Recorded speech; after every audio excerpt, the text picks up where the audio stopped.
Over the past 2 months, Juniper Networks has worked with the analyst firm IDC on a study of how training and certification impact the performance of individuals and the jobs they perform.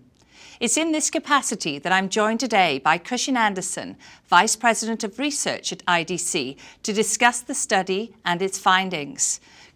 Welcome. So this study looked at job roles and activities that were specific to those working with Juniper Network devices. Can you describe a little how you approached the study? Sure. For this study, we looked at activities and tasks related to Juniper Network equipment. For each specific task performed, we identified how those tasks were measured, what the key performance indicators were, of successful completion of that task. Can you tell us about the areas where you saw improvement, where training was actually used? We focused on network engineers and network security engineer roles. We saw improvements in a wide range of activities: designing and planning of networks and integration of devices, installation and configuration of routers and switches, and routing and switching protocol management. This is a long list, but that just keeps going and going. So, you mentioned security in particular, and that's a big area for Juniper Networks and one where many of the tasks are critical to network performance. Can you say a little bit more about that area? For network security engineers, we found improvement in firewall policy management, security device maintenance, and enforcement and compliance with security policies for the network. So how much training did it take then to achieve the performance results that were shown in the study? Well, we wanted to compare low-end performance with high-end performance.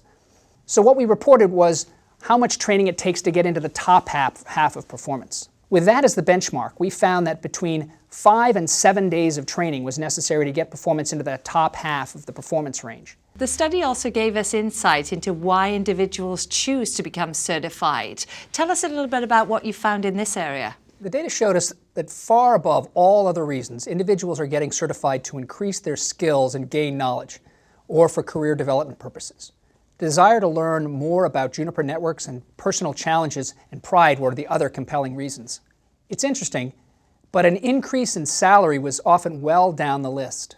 What does the data show us about whether people would recommend Juniper certification? Juniper certifications are quite popular among Juniper certified IT employees, as you'd expect. 94% of respondents would recommend Juniper training and certification to their peers. So if people are getting certified for career purposes and overwhelmingly recommend Juniper certification to their peers, it would appear that they place a lot of value in a Juniper credential. Yes, IT employees place a great deal of value on Juniper credentials.